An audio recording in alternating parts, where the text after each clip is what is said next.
오래 기다리셨습니다.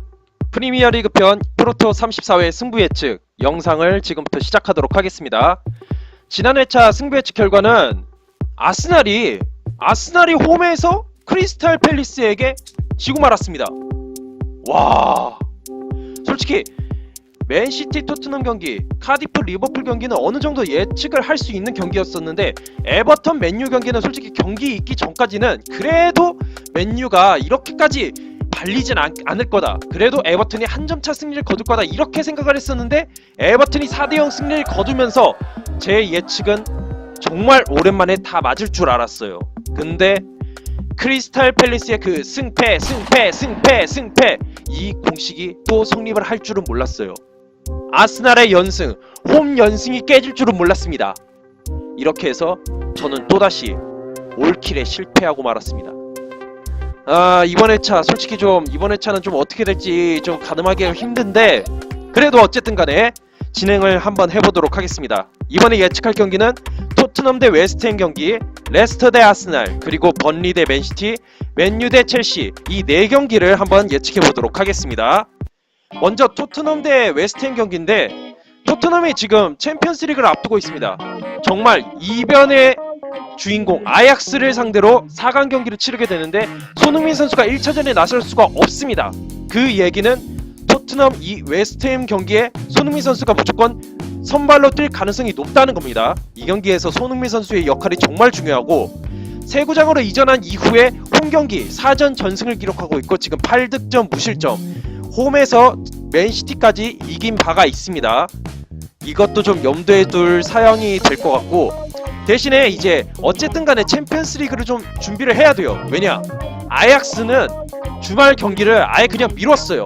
챔피언스 리그를 위해서 LADBC 그 측에서 아예 그냥 이 경기를 미뤘습니다. 주말 경기를 아약스는 미뤘기 때문에 토트넘은 좀 주전 선수들을 어떻게 좀 체력 소모를 덜 시키는 게 우선일 거라는 생각이 좀 들기는 해요. 들기는 하는데, 어쨌든 이 챔피언스리그 순위권도 놓쳐서는 안 되죠. 근데 지금 웨스트햄이 지금 2019년에 리그 원정 승리가 없습니다.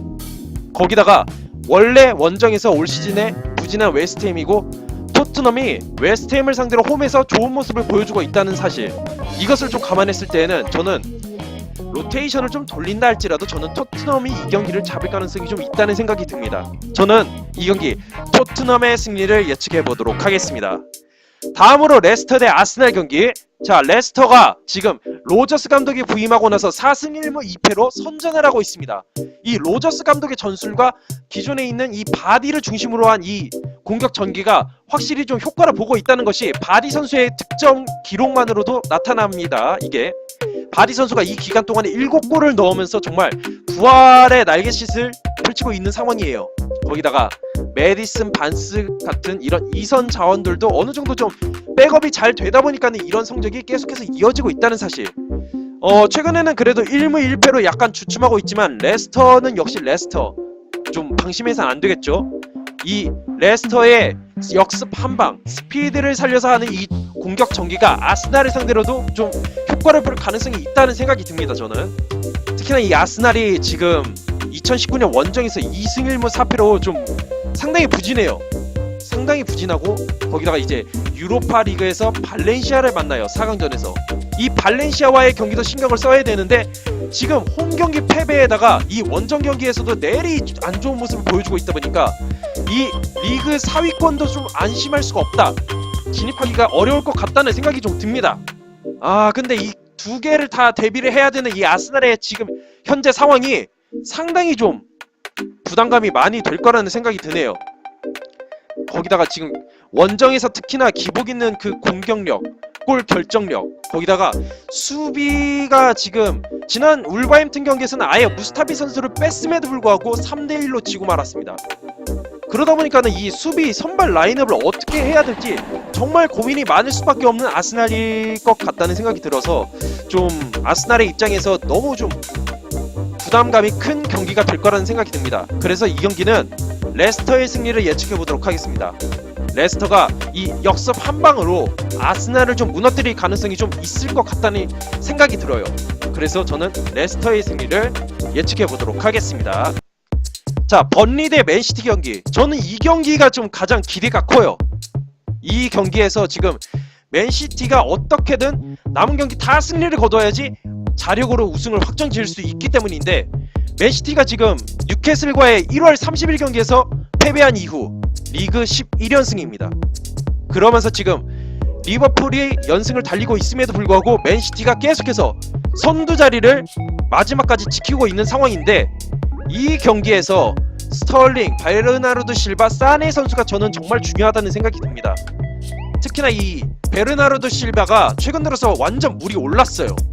경기 조율하는 거나 측면 공격 돌파하거나 아니라면 골을 넣는 거, 골도 심심찮게 잘 넣고 있기 때문에 이 맨시티는 지금 데브라이너, 페르난지뉴가 부상당한 상황에서 이 세 선수를 좀 전적으로 좀 믿고 잘 이끌어 나갈 필요가 있습니다.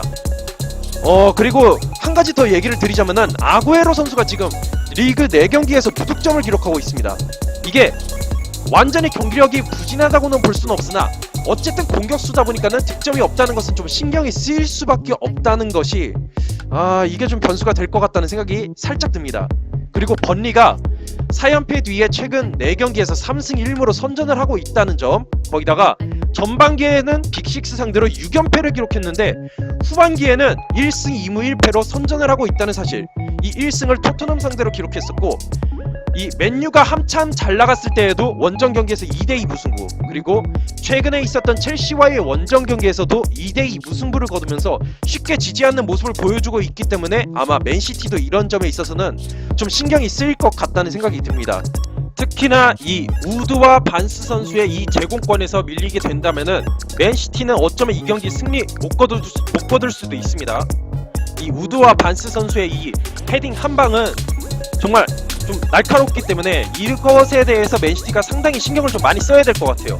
그리고 부상 선수도 있다 보니까는 밀리는 경기들을 계속해서 치르고 있는 상황이다 보니까 맨시티는 체력적으로 좀 변수가 꽤 많을 거라는 생각이 듭니다. 이번 경기에서. 그렇기 때문에 이번 경기 감히 예상해봅니다. 무승부 한번 예측해보도록 하겠습니다. 번리가 한방의 그 공격으로 좀 무승부를 이끌어낼 가능성이 있다고 저는 생각이 들어서 저는 무승부를 예측해보도록 하겠습니다. 자, 마지막 맨유 대 첼시 경기. 원래대로라면 이 경기가 하이라이트 경기고 승점 6점짜리 경기이기 때문에 정말 기대가 될 수밖에 없는 경기인데, 저는 개인적으로 이 경기 좀 그냥 쏘쏘 정도?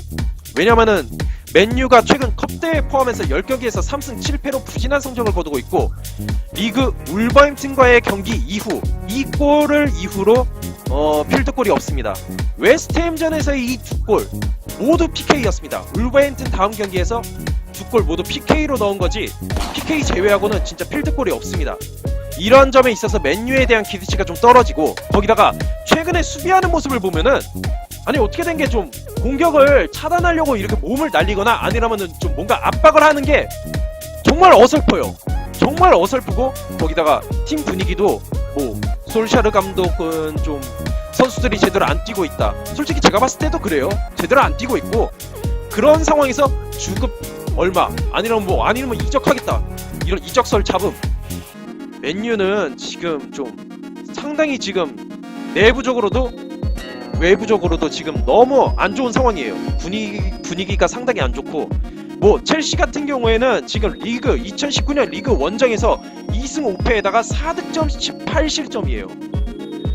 심지어 이 2승이 풀럼과 카디프, 현재 강등권에 있는 팀들을 상대로 거둔 진땀승이라는 사실, 정말 좀 안타까운 현실일 수밖에 없고, 현재 오도이 선수와 캉테 선수가 부상으로 아마 이번 경기에서 빠질 것 같습니다. 그리고 리디거 선수도 부상이었는데, 제가 잠깐 트위터로 보니까는 이 리디거 선수가 지금 훈련에 다시 돌입하고 있다, 큰 경기를 준비하고 있다, 이런 얘기를 언급했으니까 아마 이번 경기에 출전할 가능성이 있을 것 같다는 생각이 들어요. 확실하진 않지만은 어쨌든 리디거 선수의 이 복귀를 좀 예상해 볼 수도 있을 것 같다는 생각이 들고, 첼시의 경우에는 아자르 선수의 돌파 정말 중요합니다. 맨유가 특히나 지금 수비가 완전히 그냥 이게 그렇잖아요. 네, 정말 안 좋기 때문에 이 한방, 거기다가 이과인 선수가 어찌됐든 간에 지난번 경기에서 꽤 좋은 폼으로 득점에 성공을 했기 때문에 이과인 선수의 이 활약도 좀 변수가 될 거라는 생각이 듭니다. 이런 걸 생각했을 때 저는 솔직히 홈이라 할지라도 맨유의 경기력 솔직히 기대가 되지 않아요. 그래서 첼시의 승리, 원정이라 할지라도 저는 아자르의 활약을 앞세워서 첼시가 이길 거라고 예측을 한번 해보고 싶습니다. 자, 승부 예측을 요약해드리겠습니다. 토트넘 대 웨스트햄 경기 토트넘의 승리, 레스터 대 아스날 경기 레스터의 승리, 번리 대 맨시티 경기는 맨시티가 이길 가능성이 높지만은 무승부를 예측해 보겠고요. 맨유 대 첼시 경기는 첼시의 승리를 예측해 보도록 하겠습니다. 지금까지 K리그 방금 제주 경기가 끝났는데 제주가 정말 안 좋네요. 선전을 했으나 결국에는 지고 말았다는 거. 제 K리그 승부 예측이 안 좋은 만큼 이번 프리미어리그 승부 예측 저한테는 정말 중요한데 무리수가 약간 있다는 거 좀 알아두시면서 이상 영상을 마치도록 하겠습니다. 제 영상이 마음에 드시는 분들은 구독과 좋아요를 눌러주시길 바라겠습니다. 감사합니다.